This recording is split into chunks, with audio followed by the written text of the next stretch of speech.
गणेश जी बड़े हैं, ये ज्ञान हमें किससे हुआ? बोलो। गणेश जी प्रथम पूजनीय हैं, ये ज्ञान हमें कहां से हुआ? सरस्वती से हुआ। हमें विद्या ना पढ़ाई जाती, हमें सरस्वती की कृपा ना होती, तो हम कैसे जान पाते कि गणेश जी प्रथम पूजनीय है? गणेश जी प्रथम पूजनीय है, इसका बोध माता सरस्वती कराती हैं। इसलिए वाणी विनायक, पहले सरस्वती की वंदना, फिर सरस्वती ने जिन जिन का परिचय कराया, भाई हमें ज्ञान होता गया होता गया। तो पहले ज्ञान नहीं था, छोटे से बच्चे को क्या पता गणेश जी कौन है, इनकी पहले पूजा क्यों की जाती है? पर जो सरस्वती की कृपा से हमें बोध हुआ कि गणेश जी प्रथम वंदनीय हैं, तो गणेश जी की वंदना गोस्वामी जी पहले माता सरस्वती की वंदना कर रहे हैं अक्षरों के साथ, फिर वंदना कर रहे हैं गणेश जी की। अच्छा, गणेश जी की वंदना क्यों की जाती है? क्योंकि गणेश जी बुद्धि के देवता हैं।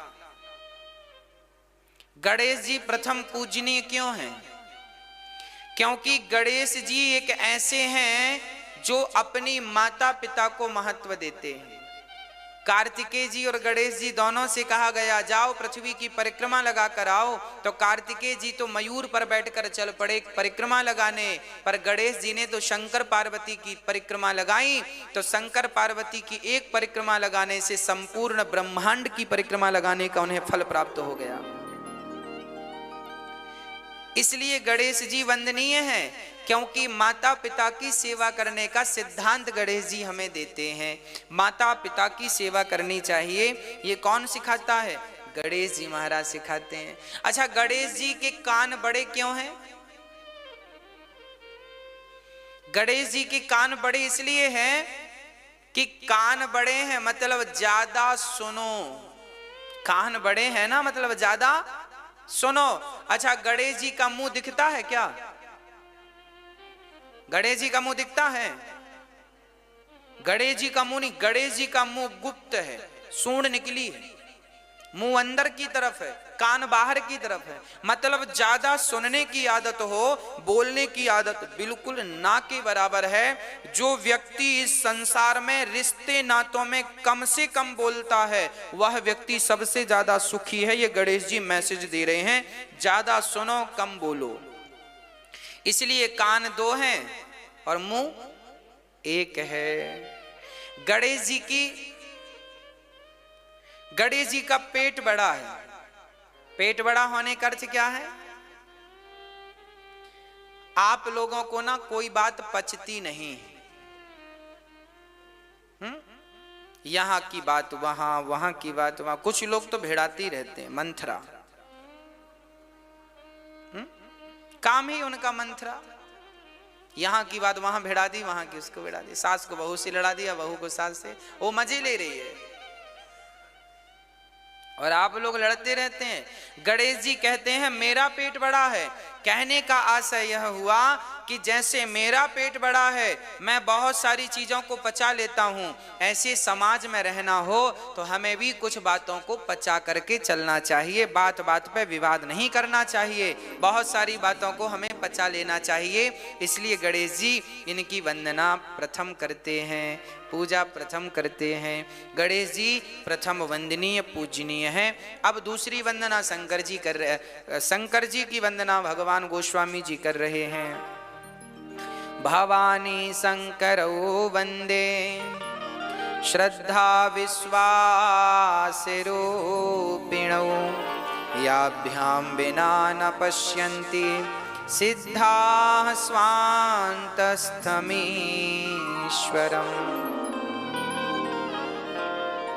पहले गोस्वामी जी ने वर्णों को, वर्ण व्यवस्था को, अच्छा समूह को, अक्षर को प्रणाम किया, फिर सरस्वती को, गणेश जी को। अब श्रद्धा विश्वास रूपिणो, मतलब माता पार्वती जो श्रद्धा की स्वरूपा हैं और भगवान शंकर जो विश्वास के स्वरूप हैं, इन्हें प्रणाम किया गोस्वामी जी ने। भगवान शंकर को प्रणाम करते हैं। अच्छा, शंकर जी वंदनीय है। हाँ, शंकर जी वंदनीय है। क्यों वंदनीय है? अभी मैं शंकर जी के विवाह की कथा में शंकर जी का और वर्णन करूंगा। एक छोटा सा वर्णन मैं आपको कर दूं। आपने देखा होगा शंकर जी के मस्तक पर चंद्रमा होता है। ये चंद्रमा कहां से आया है? आपको पता है? इसकी जानकारी है? एक बार माता पार्वती ने देखा कि शंकर जी के पांव का, दाहिने पांव का अंगूठा, उस अंगूठे का जो नख है, नख नाखून बड़ा था। तो पार्वती जी ने सोचा इसे काट दूं।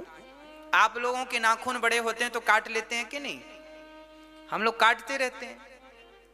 तो माता पार्वती ने सोचा कि चलो भगवान शंकर का ये पांव का अंगूठे का नख बड़ा है, इसे काट देते हैं। तो माता पार्वती ने उसे काटना जैसे ही प्रारंभ किया तो वहां से जल की धार निकलने लगी भगवान शिव के चरणों से। पार्वती जी ने देखा कि वो नख कट तो गया है पर जल की धार रुक ही नहीं रही। तब पार्वती जी ने हाथ जोड़कर भगवान शंकर से कहा, हे नाथ, ये आपकी क्या लीला है? तब भगवान शंकर ने कहा, देवी आपने मेरे नख को क्यों काट दिया? पार्वती जी बोली, बहुत बड़ा था, आपको चोट ना लग जाए, मैंने काट दिया। शंकर जी ने कहा कि जिस नख को तुमने काट दिया है वह नख मेरे से बिछड़ करके रो रहा है कि अभी तक तो मैं शंकर के चरणों में था, अब शंकर से बिछड़ करके कहां। शंकर ने उस नख से कहा कि बेटा रोना मत, तुम मुझे बड़े प्रिय हो, तुम बहुत दिनों तक मुझसे जुड़े रहे और मेरा चिंतन करते रहे। अब मैं तुम्हें अपने मस्तक पर सजाऊंगा। तो पद नख चंद्र, शंकर जी के मस्तक पर जो चांद है वो द्वितीया का चांद है। आपने नाखून अपने पांव का नख काटोगे तो उसका आकार भी तो ऐसा ही होता है, हाँ या ना? चांद जैसा होता ना, खड़ा करो चांद जैसा। तो शंकर जी के मस्तक पर जो चांद चंद्रमा है वो पद नख चंद्र है, उसे पद नख चंद्र कहते हैं। चांद का नाम क्या है उसका? पद नख चंद्र। पांव के नख का चांद है, इसलिए पद नख चंद्र कहा जाता है। द्वितीया का चांद जैसा होता है वैसे ही वो आकार है। तो शंकर जी ने उसे मस्तक पर धारण कर लिया। कोई प्रश्न करे शंकर जी चांद को क्यों मस्तक पर धारण करते हैं? क्योंकि भगवान शंकर जी का सिद्धांत है कि जो मेरा हो गया, शंकर जी का अवतार है ना, कर्पूर गौरम करुणावतारम संसार सारम भुजगेन्द्रहारम सदा वसंतम हृदयारविंदे भवम भवानी सहितम नमामि। शंकर जी कर्पूर गौरम करुणा, शंकर जी करुणा के अवतार हैं। शंकर जी इतने करुणामय हैं कि अपने नख को भी अपने से दूर करना नहीं चाहते, तो भक्त को कैसे दूर कर देंगे? ये शंकर जी की करुणा का प्रमाण पत्र है। जब वो, अच्छा ये बताओ, आपने भी कितने बार अपने नख काटे होंगे, तो क्या आपने संभाल के रखा है? तिजोरी में रखा है, फ्रिज में रखा है, कहाँ है? फेंक दिए कि नहीं? पर शंकर जी तो अपने पांव का नख भी फेंकना नहीं चाहते। शंकर जी कहते हैं जो मुझसे एक बार जुड़ गया मैं उसे अपने से दूर करना नहीं चाहता, वो नख ही क्यों ना हो। तो शंकर जी का स्वभाव ऐसा है, इसलिए उन्हें कर्पूर गौरम करुणा, वो करुणा के अवतार हैं कि एक बार कोई उनकी शरण में चला जाए तो भगवान उसे स्वीकार कर लेते हैं। ऐसे भगवान का स्वभाव है। ऐसे स्वभाव वाले भगवान शिव को, माता पार्वती को गोस्वामी जी कहते हैं मैं इनकी वंदना करता हूं। अब शंकर जी की वंदना करने के बाद श्री सीताराम को प्रणाम करते हैं और वाल्मीकि जी को और हनुमान जी को कपीश्वरऊ कवीश्वरऊ। क्या कहा? कवीश्वर कपीश्वरऊ। गोस्वामी जी कहते हैं मैं हनुमान जी को प्रणाम करता हूं जिनकी कृपा से आज मुझे राम का बोध हुआ, और मैं वाल्मीकि जी को प्रणाम करता हूं जिन्होंने हम जैसों को रामायण जैसा महाग्रंथ प्रदान किया है ना। ऐसा प्रणाम करके गोस्वामी जी आगे चलते हैं। अच्छा, गोस्वामी जी ने ये रामायण रामचरितमानस लिखी है, सुनाया किसे? रामचरितमानस के पहले श्रोता कौन थे? रामचरितमानस के पहले वक्ता हैं गोस्वामी तुलसीदास जी, और पहले श्रोता हैं गोस्वामी तुलसीदास जी का मन। गोस्वामी जी ने स्वांतः सुखाय तुलसी रघुनाथ गाथा, गोस्वामी जी ने यह ग्रंथ अपने आनंद के लिए कहा, और सुनाया किसे? अपने मन को सुनाया। रे मन तू सत्संग कर। गोस्वामी जी बात बात में आगे बताऊंगा मैं, गोस्वामी जी अपने मन को डांटते रहते हैं। हे मन, कथा सुनते सुनते भाग गया तो डांट दिया, हे मन, रे मन तू सत्संग कर, छोड़ जगत की रीत, अंत समय पछताएगा, जब आयु जाएगी बीत। गोस्वामी जी अब बढ़िया भगवान की कृपा का वर्णन करते हैं। देखिए, भगवान की करुणा पहले लिखी है गोस्वामी जी ने, बाद में कोई बात कही है। क्या लिखा है? मूक होहि बाचाल, पंगु चढ़हि गिरिवर गहन, जासु कृपा सुदयाल, द्रवहु सकल कली मल दहन। यही बात श्लोक में लिखी है गीता में। मूकम करोति वाचालम, पंगुम लंघयते गिरिम, यत्कृपा तमहं वंदे परमानंदम माधवम।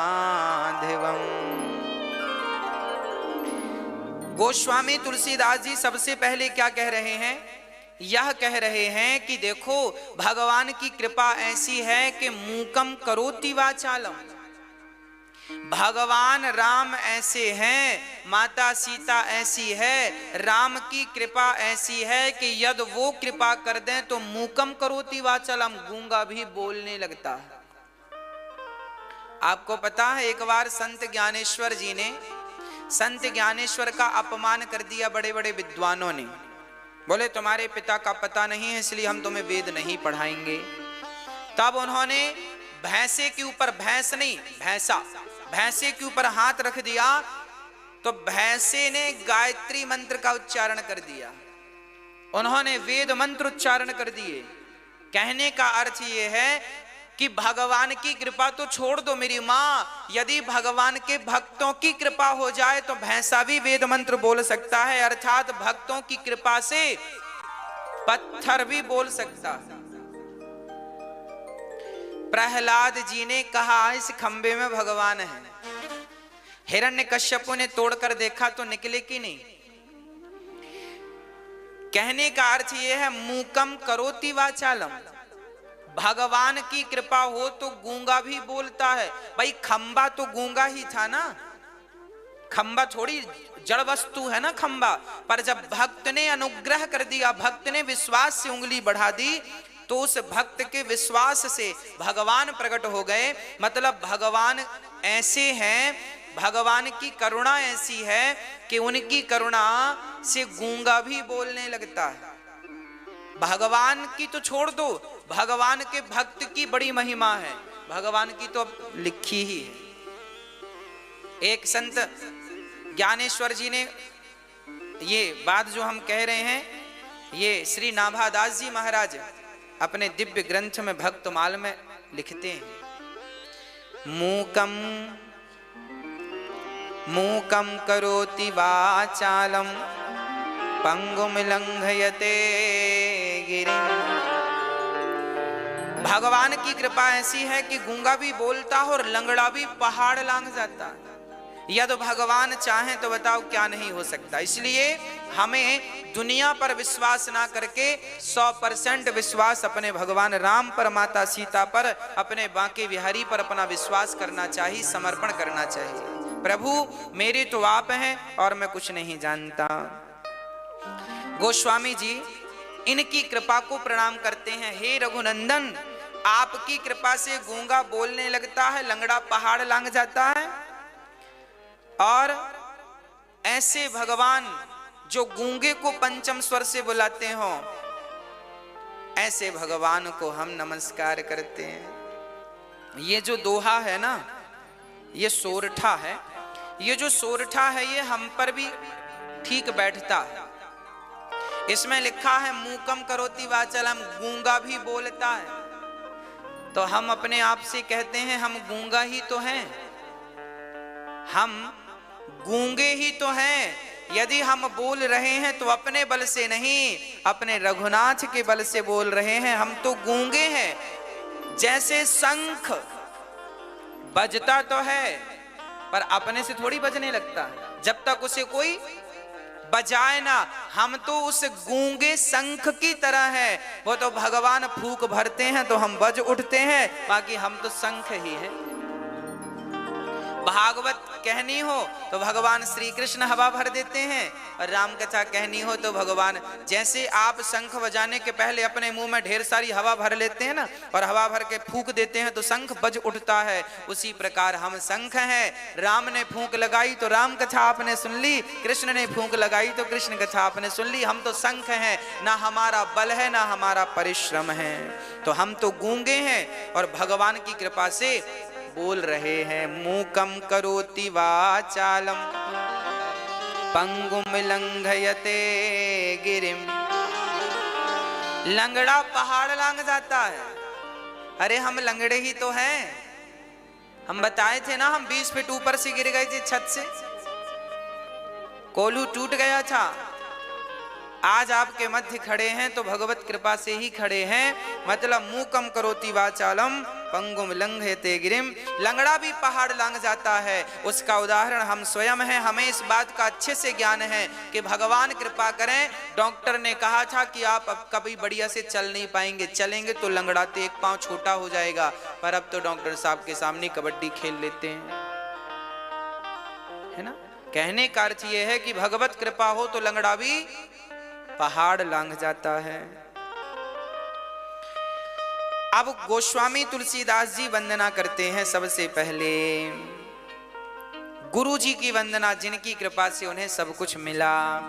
बंदऊं गुरु पद पदों में परागा, सुरुचि सुवास सरस अनुराग। बंदाऊं गुरु पद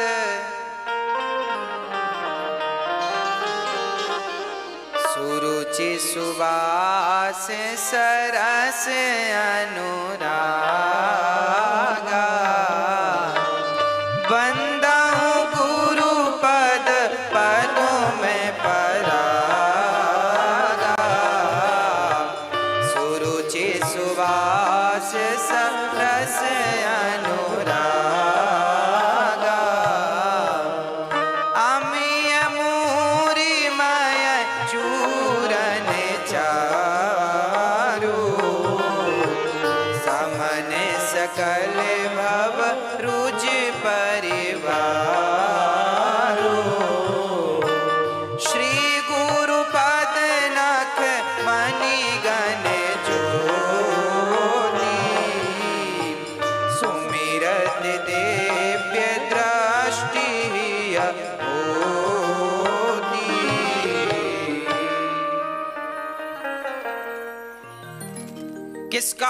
किसको वंदना करते हैं गोस्वामी जी?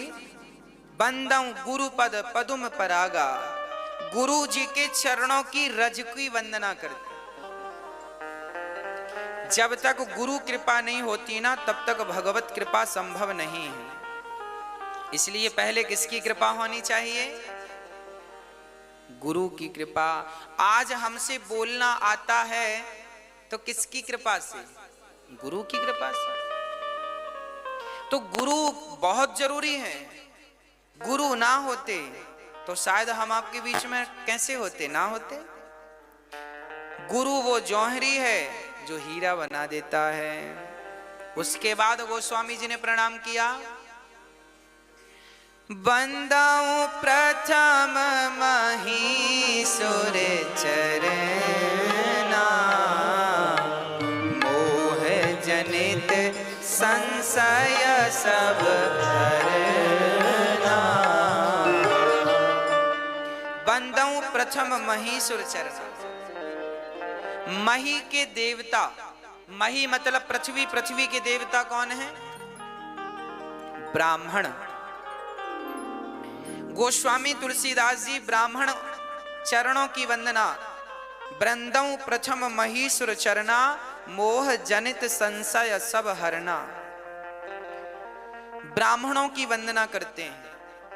अच्छा, ब्राह्मणों की वंदना गोस्वामी जी ने क्यों की? कारण है। आप लोगों को कोई वेद पुराण की बातें समझनी हो तो कौन समझाएगा? ब्राह्मण समझाएगा। सत्यनारायण भगवान की कथा करवानी हो, बेटी का विवाह करवाना हो,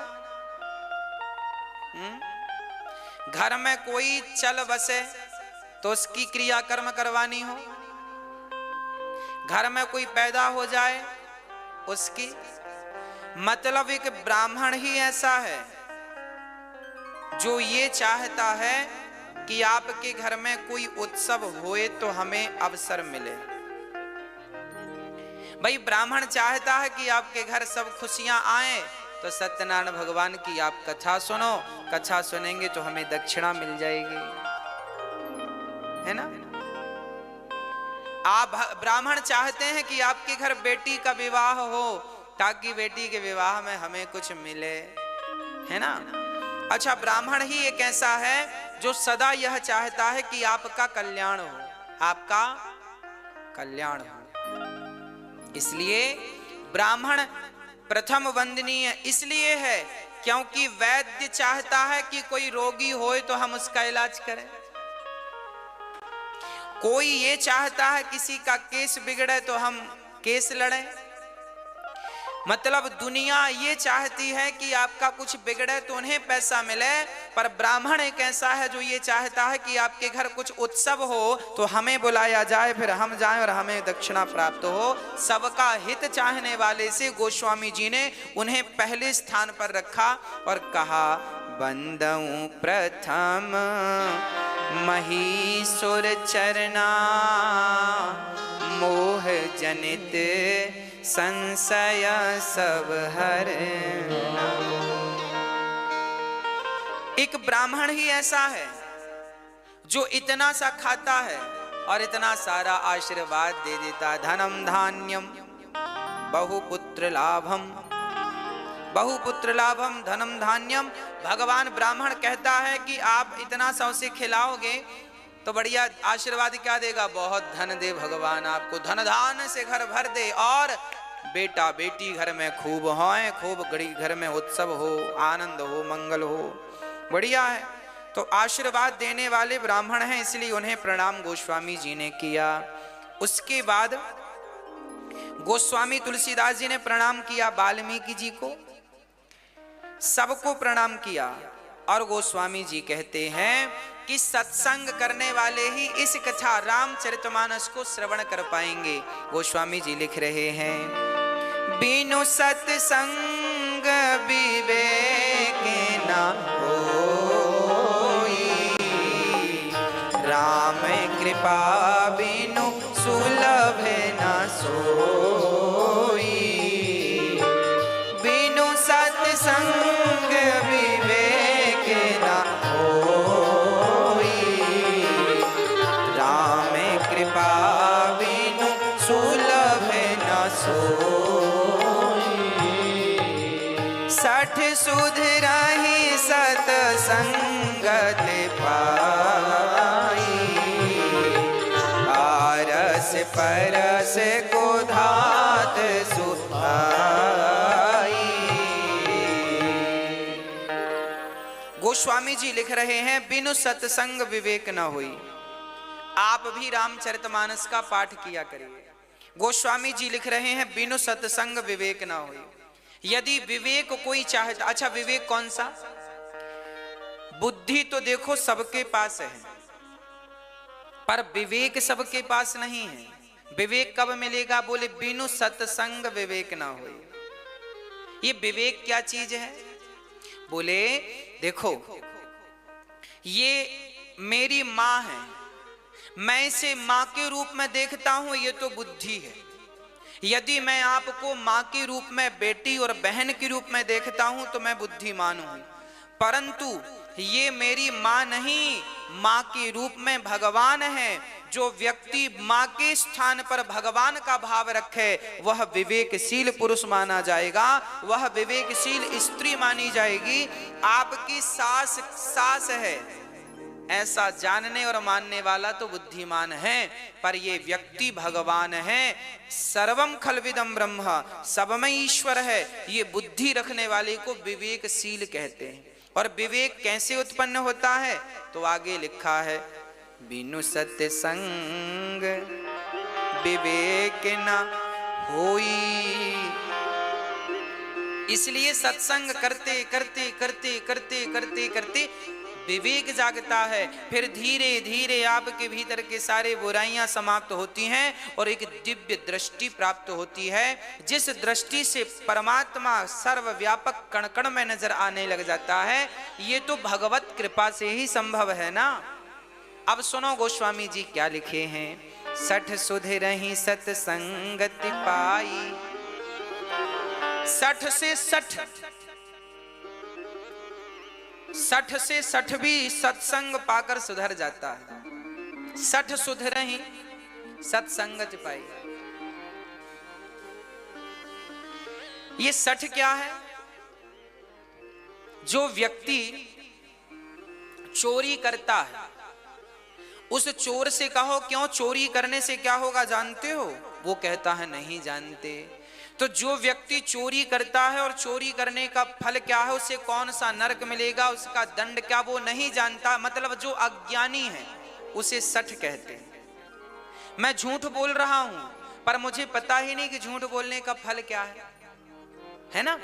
जो व्यक्ति भोला है, भोला भाला, चोरी कर रहा है, उसे पता ही नहीं कि चोरी करने से क्या होता, इसे सठ कहते हैं। ऐसे लोगों को यदि सत्संग मिल जाए, एक बार इसकी चर्चा मुझे याद आ गई, जरा सुनिएगा। एक गुरुजी कथा में सुना रहे थे कि भगवान श्री कृष्ण जब गैया चराने गए